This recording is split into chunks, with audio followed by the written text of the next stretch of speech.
If I forget to say children's church is dismissed, children's church is still dismissed. I'll remember as soon as you start leaving. Amen. What a blessing. That's right. Amen.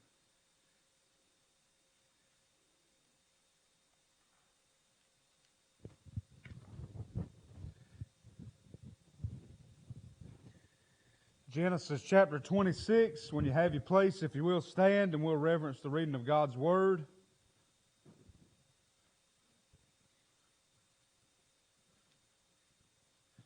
Genesis chapter 26, and we'll start in verse 12. The Bible says, Then Isaac sowed in that land, and received in the same year an hundredfold, and the Lord blessed him. And the man waxed great, and went forward, and grew until he became very great. For he had possession of flocks, and possession of herds, and great store of servants, and the Philistines envied him. For all the wells which his father's servants had digged in the days of Abraham his father, the Philistines had stopped them, and filled them with earth. And Abimelech said unto Isaac, Go from us, for thou art much mightier than we. And Isaac departed thence, and pitched his tent in the valley of Gerar, and dwelt there. And Isaac digged again the wells of water which they had digged in the days of Abraham his father, for the Philistines had stopped them after the death of Abraham. And he called their names after the names by which his father had called them. And Isaac's servants digged in the valley, and found there a well of springing water. And the herdmen of Gerar did strive with Isaac's herdmen, saying, The water is ours. And he called the name of the well Esek, because they strove with him. And they digged another well, and strove for that also, and he called the name of it Sitnah. And he removed from thence, and digged another well. And for that they strove not, and he called the name of it Rehoboth, and he said, For now the Lord hath made room for us, and we shall be fruitful in the land. And he went up from thence to Beersheba, and the Lord appeared unto him the same night, and said, I am the God of Abraham. There's one of those I am. I am the God of Abraham, thy father. Fear not, for I am with thee, and will bless thee, and multiply thy seed for my servant Abraham's sake. And he built an altar there, and called upon the name of the Lord, and pitched his tent there, and there Isaac's servants digged a well. Dear most kind and gracious Heavenly Father, God, Lord, I come to you humbly this morning, Lord. I need to get out what you've put in, Lord. Lord, I pray you help me to do it with the right discernment and the right passion, God. Lord, I pray you just give it to me, God, to pour out, Lord. Thank you, Lord, for putting it in, God. We need eternal works done in our lives and in our homes and in our church. Lord, I pray you help us, God, not to just give a little sermonette, God, but we need to hear from you, Lord. You do your work in people's hearts, on the pews, and in their lives, Lord, and we thank you, God, for what you've done for us already. Thank you for your Spirit, Lord. We thank you for how we felt your presence. Thank you for such fellowship, God. We don't take it lightly, God. And Lord, help us, God, to look forward and to long for that time that we get to spend with you at Howie Baptist Church, Lord. Help us this morning in Jesus' name. Amen. Amen. You can be seated. We find here that Isaac, he's becoming a man. Young Isaac is growing up, and he's making his way in life. And as he travels along, what he learns, Brother Gary, pretty quickly is that God is pretty direct with him about the fact that, hey, listen, you don't got anything to worry about. Just like I was with your father Abraham, I will be with you.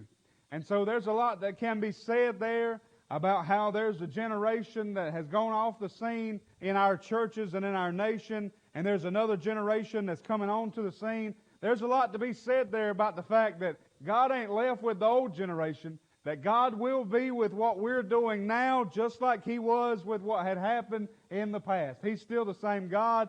Brother David, He's not stepped out on us. He's still able to take care of us just like He's done for the generations in the past. And so Isaac is learning. He's beginning to understand these things. He's beginning to understand, hey, God will bless me. Hey, God will touch me. Hey, God will walk with me. And that God really can put His hand on my life. And so Isaac's beginning to understand these things. But he comes into this place, and what he finds is that the wells that his father has digged, the enemy has come along and filled them up with dirt. We see here in verse 14, for he had possessions of flocks and possessions of herds and great store of servants, and the Philistines envied him. For all the wells which his father's servants had digged in the days of Abraham his father, the Philistines had stopped them and filled them with earth. Now, if these wells are going to be a picture of the type of the local church, I'd say that in comparison, we can say that the enemy's come along in a lot of places, Brother David, with dump trucks full of dirt, and he's dumped them into the wells in our communities. He's filled them up with junk, and he's filled them up with clutter, and really, Brother Wayne, he's messed up the water supply in a lot of places.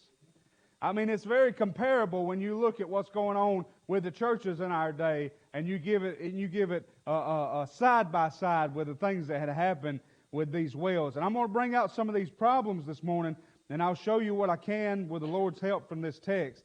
But the solution, you got to understand, the solution cannot always be that the well's got a little dirt in it, so I'm going to run and dig a new one. The solution cannot always be everything ain't right and everything ain't hunky-dory and everything ain't going the way that we want it to go. You know, Isaac didn't come up on these wells and discover that there's a problem with the well. He didn't come up to this problem and decide, well, I'm just going to go somewhere else. The solution cannot always be to go and start another well and go and dig another well. Eventually, somebody's going to have to dedicate their lives to restoring the old wells. Eventually, somebody's going to have to say, yes, it will take some work, but we're going to do something about it. Because the reason that we've got 50 churches in a 20-mile radius in our day is because somebody didn't like something, they took off and left. And then that church, somebody didn't like something, they took off and left. Eventually, somebody has to say, well, look, if the well is not so gone that we're not going to get down to the bottom of it and do what we've got to do to fix it and to make it right, because it means something to us. He said it was the wells that was digged in the days of Abraham his father. We need a generation of men and women who will dedicate themselves to restoring the old wells. There's dirty wells all around us. All around us. One thing that I learned, God used me, just the unique thing that He did for me, Miss Faye, was that God allowed me to go a lot of different places and experience a lot of different things, come in contact with a lot of different churches. And I can tell you right now, there was a pandemic of the coronavirus, but way before that pandemic, there was a pandemic of churches that were satisfied with leaving the dirt in the well. And if we don't get under a burden for having a clean, pure water supply here at Howie Baptist Church and making sure that what we have we protect, I'm not preaching this message because I think there's all kind of things wrong in our church. I think our church's great. I think God's got His hand on our church. Maybe I'm preaching this. Maybe God put this on my heart this morning so that I can remind you that we need to protect what we have. But there's a lot of wells out there that the enemy's come along and he's filled it up, just like the enemy did in this text, with dirt. First of all, I want you to see the heritage of the wells. The heritage of the wells. In verse 15, the Bible said, for all the wells which his father's servants had digged in the days of Abraham, his father, the Philistines had stopped them and filled them with earth. And then again in verse 18 he says, and Isaac digged again the wells of water which they had digged in the days of Abraham his father. For the Philistines had stopped them after the death of Abraham, and he called their names after the names by which his father had called them. These are wells that had been established by prior generations. There was a time in our country where your life and your family and your home all revolved around what happened down at the church house. Matter of fact, the reason that a lot of towns had their First Baptist Church or whatever the case may be was because that people had come over from another land and they were settling here, but they were Christian people. And Brother Wayne, they knew that they had it in their heart, they had it in their mind, and God put a burden on them that they would go down and they would cut down the trees and they would put the building together because God had a desire that there'd be a church in that place. And so people used to pour their lives into their church. We've morphed into a society that kind of does church on the side. I mean, you've got your life, but then you've got a little plug-in of church in your life. I mean, church ain't your life. But back in those days when church had some power on it, it all revolved around what was going on down at the house of God.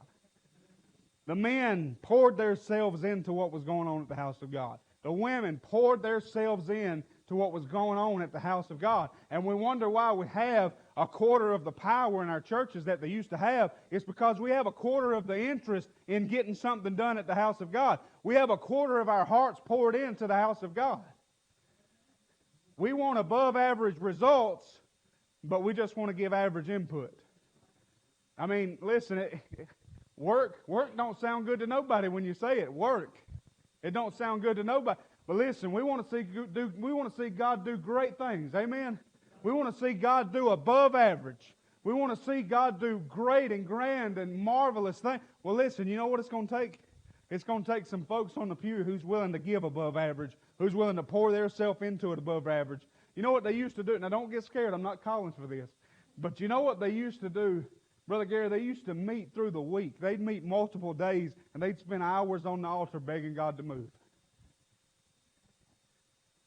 I mean, they would have times when they just begged God with tears fervently to move in because they knew at the core of it all, if there was going to be any hope for their family, if there was going to be any hope for anything, it was going to be because God moved in their life, and they knew that home base for God moving in their life was down yonder at the church house.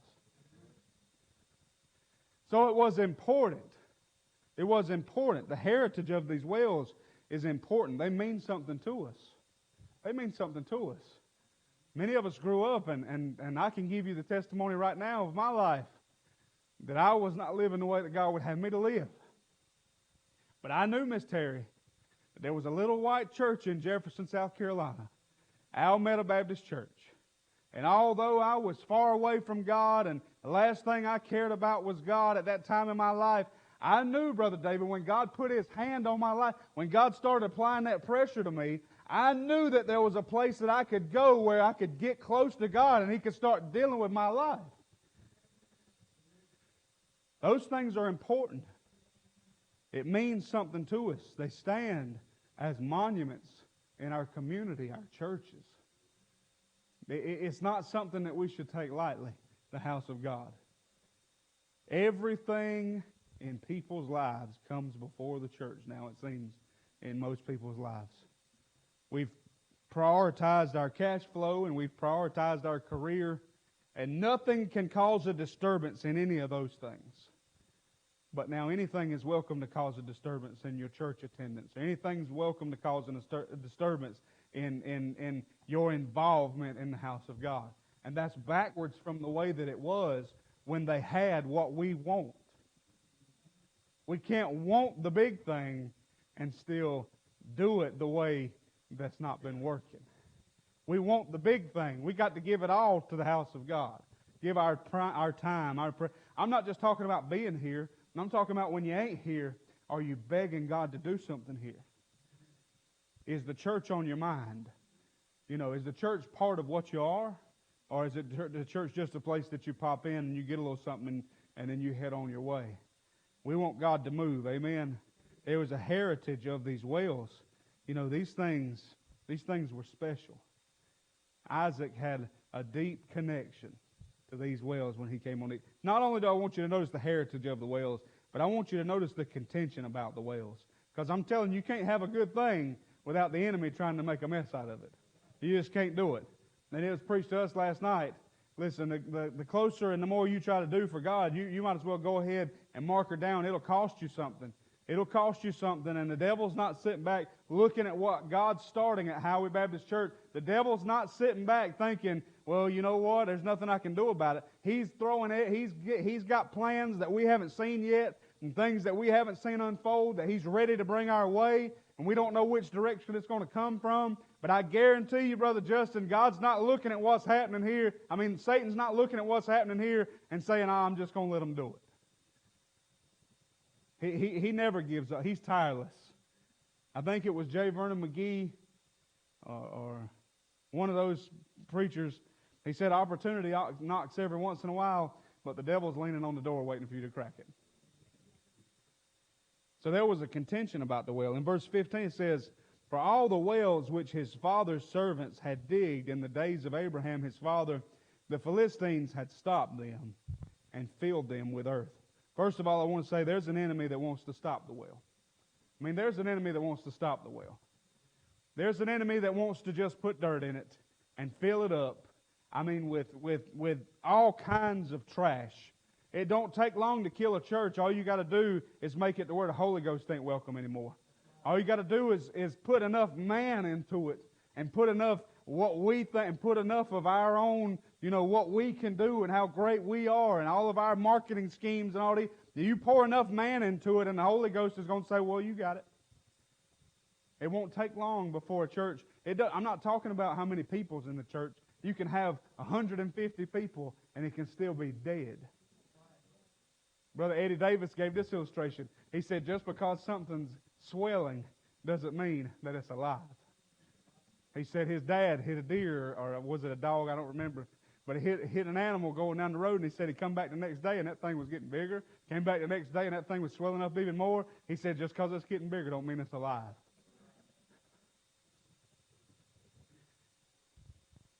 There's an enemy that wants to kill it, wants to kill the church, wants to stop what we're doing, wants to put as much dirt into it as he can, whether it be through liberalism or just worldly ways. I mean, he's got his devices, all kinds of different things that he can use. But not only is there an enemy that wants to stop the well, there's an enemy that wants to steal the well.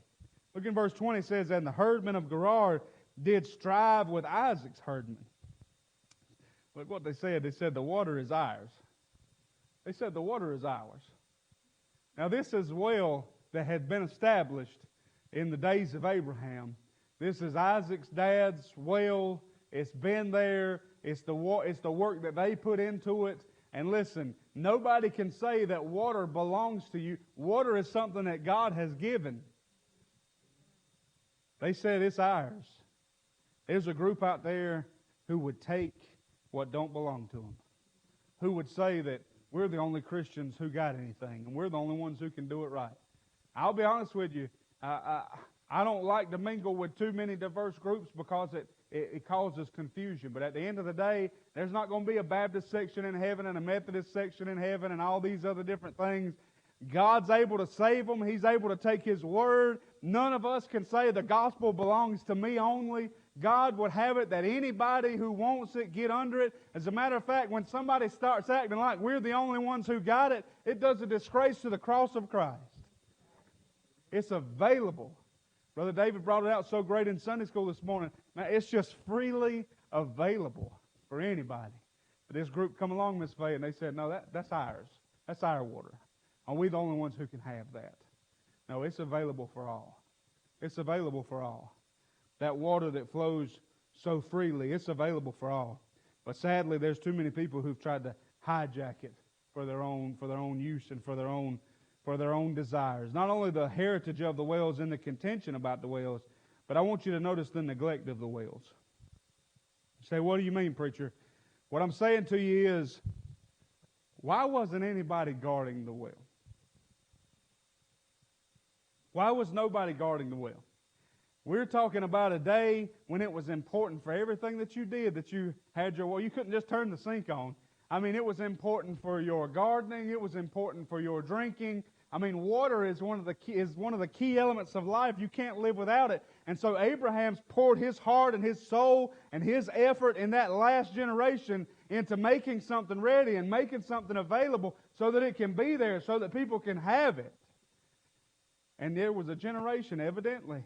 I don't know who dropped the ball, but there was a generation in between the one that poured everything into making sure that we had a well.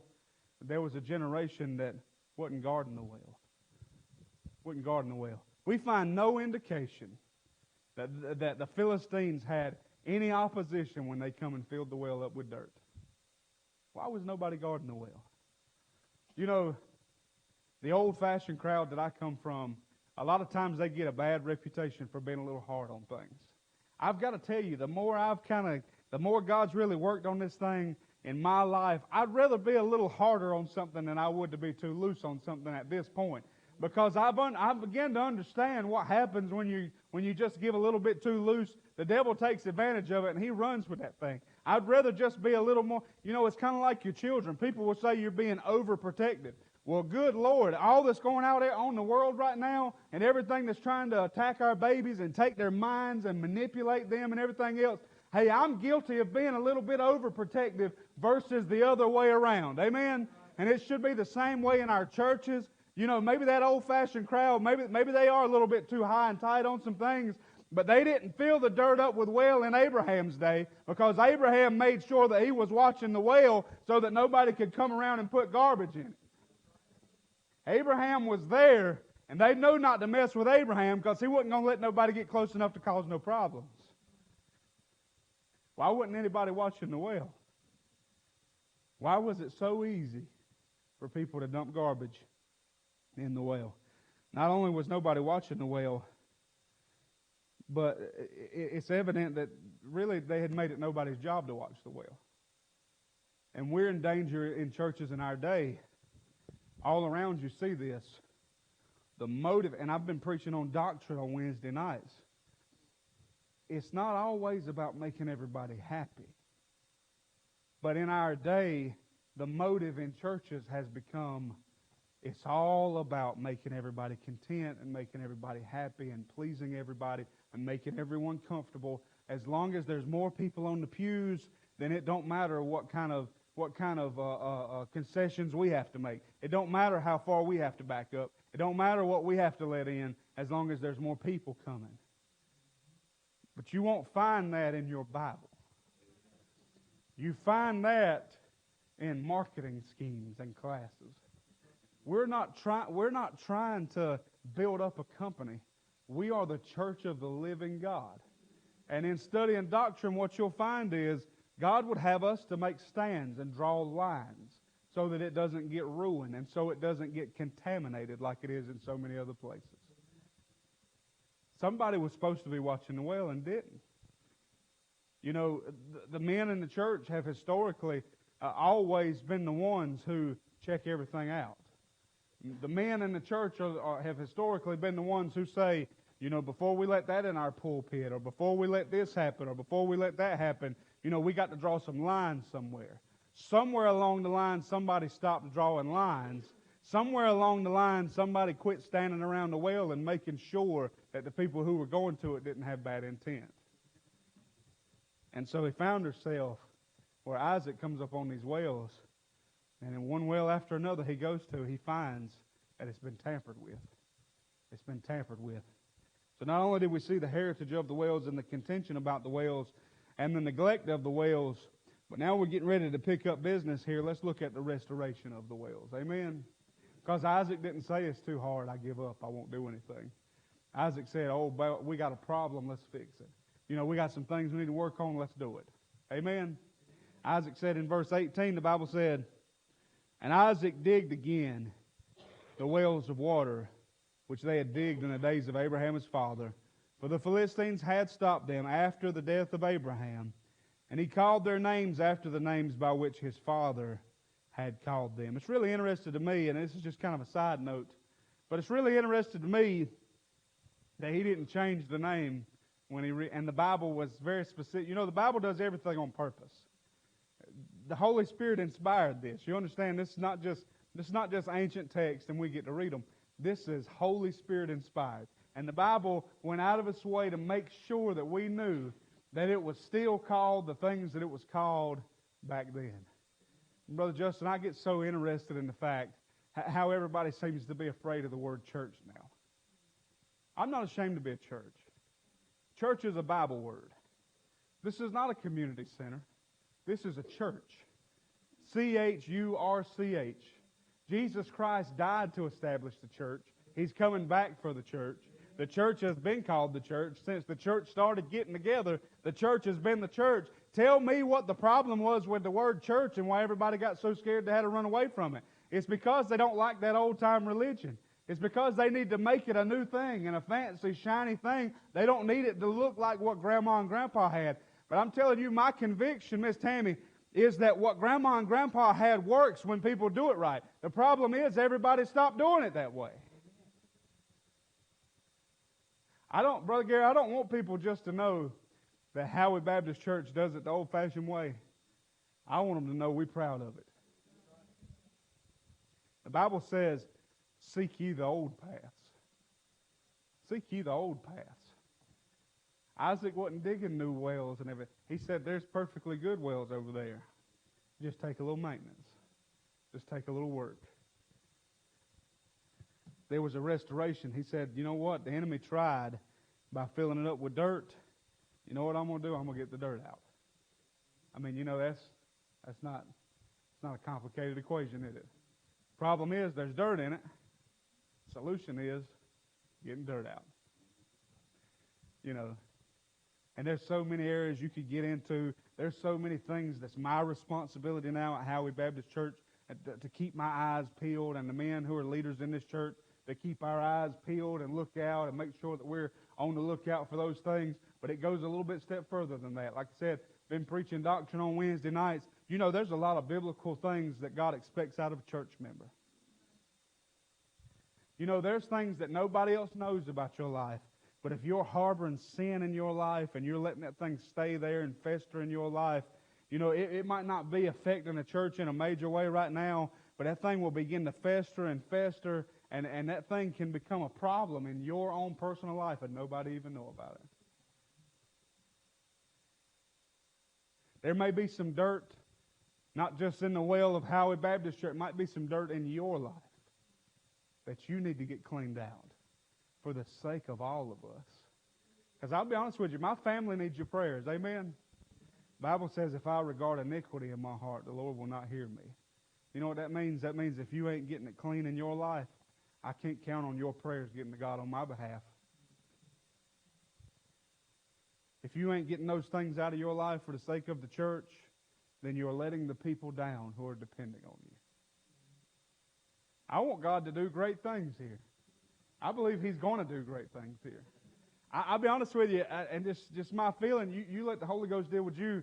I believe this message is not because we've got all kind of things we need to sweep out of here. I think that this message is on my heart for God to remind me that we've got something worth protecting.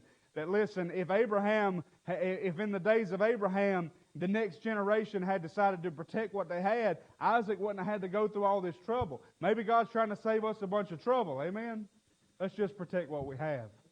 Let's just look out and make sure nobody's dumping dirt in the well.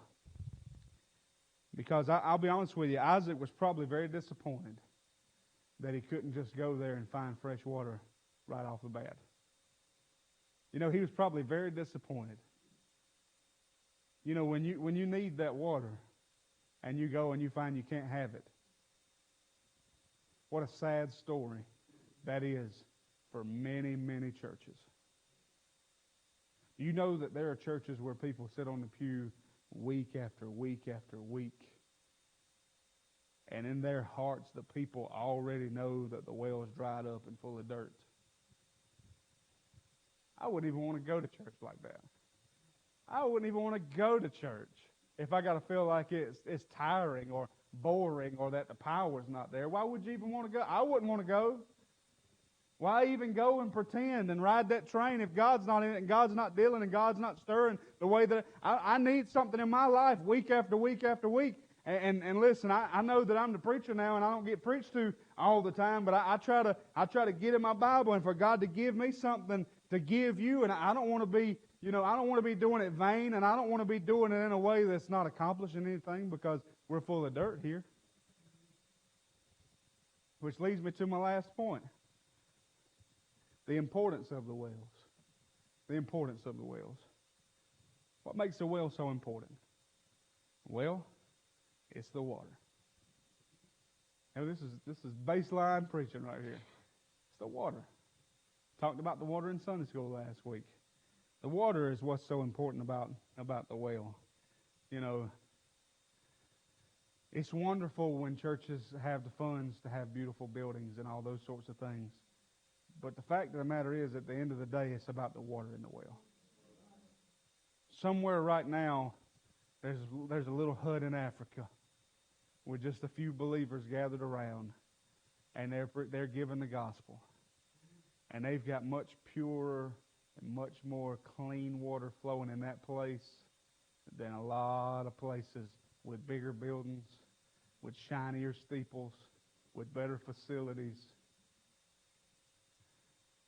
I mean, listen, the Catholic Church has prided themselves on how great they can build buildings and statues and monuments and plate everything in gold. I mean, the Vatican's basically made out of gold. Everything there is covered in gold and made of gold and carved and all these other wonderful things. What good is that doing, Brother Gary, if somebody can't come in the back door and hear the glorious gospel of Jesus Christ and get saved? You know, if they got to go to a little booth with a man with a little white collar and they got to confess it to him first and then he gives them instructions and all these sorts, man, come on. That's garbage. That's garbage. The Bible is entirely against that. That is a slap in the face. You know, that's not just a little bit wrong. That's a slap in the face of the gospel. That says it's not that free, Brother David. It's not that available. You know, you got to say 35 Hail Marys, and some man's got to accept you, and you got to come and do this and do that, and all these little rituals. Pray to these statues. You know, you got to pray to Mary, and you got to pray to these saints and everything like we don't have a direct line to God. It's a corrupt well, and the people drinking off of it are not being made whole. They're not being healthy at all. The water that comes from there is not doing what God would have it to do. But the building is beautiful. The well house is perfect, Miss Faye. The well house is 4 stories high, and I mean the biggest building in the city. But the water is tainted. The water is what's so important about the well. Water is for washing. Water is for washing. Water gets you clean. I like to be able to come into the house of God and God stir and the Spirit move and God deal with my heart. It don't offend me when God deals with my heart. It don't offend me when God puts His finger on something in my life. And the reason is because He loves me enough to tell me that I've got some growing to do. He loves me enough to help me get clean. He loves me enough to take care of me in that way. Not only is water for washing, but water's for drinking. Water's for drinking. You know there's no life without water. There's no life without water. That's why when they started looking for other planets that maybe humans can inhabit, there's a planet that is closer to us than Mars. I don't remember which one it is, but it's closer to us than Mars. But it's such a way that they know that water can't be there. So they decided not to even look there at all. Because if you can't have water, you cannot sustain life. And so when Jesus Christ laid His life down on Calvary to take away our sins, and He says He's that water. He laid His life down. He done it all. He accomplished it all. And He says He's that water. And over there in Revelation where He says, "He that is athirst, come and drink of the water of life freely." We do a disservice to what happened on Calvary if when that sinner stumbles in the back door, we can't hold out a clean cup of the gospel. Untainted, unswayed, with no dirt in it and no filth. So I'm going to tell you, we come into a church that's got good water. We come into a church where the gospel is preached, and we endeavor, really, from the Sunday school to the pulpit, we endeavor to do it right. And God's going to bless that, Brother David. He's going to bless that. I know He's going to bless that. We come in here so often, though, we've got used to coming in and just grabbing a cup of nice, cool water. But I know what it's like to spend a long time out in a dry, barren desert. And it's the same cup of water, but it just hits different when you're coming in from out in that world. You see, you hear this gospel every Sunday. You hear this gospel every Wednesday. Somebody may have been out there 3, 4, 5 years. Oh, it gets bone dry out there. Brother Wayne, you do yard work. You know in the summertime, you know in the wintertime when you're at your house and everything's comfortable and you've not been exerting yourself, you can go get you a cold bottle of water. No big deal. And it's refreshing. There's no doubt about it. It's refreshing. But when you've been out in the yard all day and you're drenched with sweat and you've been giving it all you got, man, that water just hits different when you need it. You might not be the one who needs it this morning. I mean, you might be the one who just taking a refreshing sip of what you can have all the time. But there might be somebody in the building who's just a little bit more dry this morning. Who's just a little bit more dry. Oh, it's been a while. It's been a while since they had a sip. It's been a while since they felt the Holy Ghost move. It's been a while since the gospel really resonated in their heart that way. It just finds a different satisfaction in that soul, Brother David. Finds a different satisfaction. The importance of the well is the water. It's the water.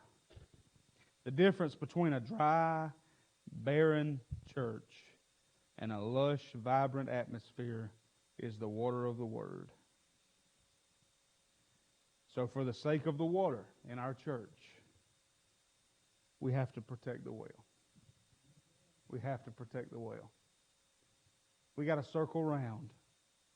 Make sure the devil don't get in. It was preached to us real good last night. I hope y'all letting it soak in the way that I'm trying to get it to soak into my heart. The devil's not taking a day off because we're enjoying ourselves right now. As a church, let's circle around. Let's say, spiritually speaking, we're protecting the well here. We're protecting the well. We're not letting the dirt come in. And if I find myself, Brother Wayne, with some dirt in my life, God help me not to bring it in here and contaminate the source. Because what the devil will do is, if he knows, Brother Justin, that he can't knock the back door off the hinges and back a dump truck in here and just dump it in here. We're not going to stand for that. What he'll do is he'll put a little dirt in your pocket. He'll put a little dirt in somebody else's pocket. They'll bring in just a little bit of bitterness, a little bit of judgment, a little bit of pride, a little bit of resentment. Just one little handful of dirt at a time. And before you know it, the well will be dirtied up. So let's do what we have to do as a church and protect the wells. Amen. If you will stand, please. Heads bowed and eyes closed. I don't normally try to draw people to the altar, but I do feel compelled this morning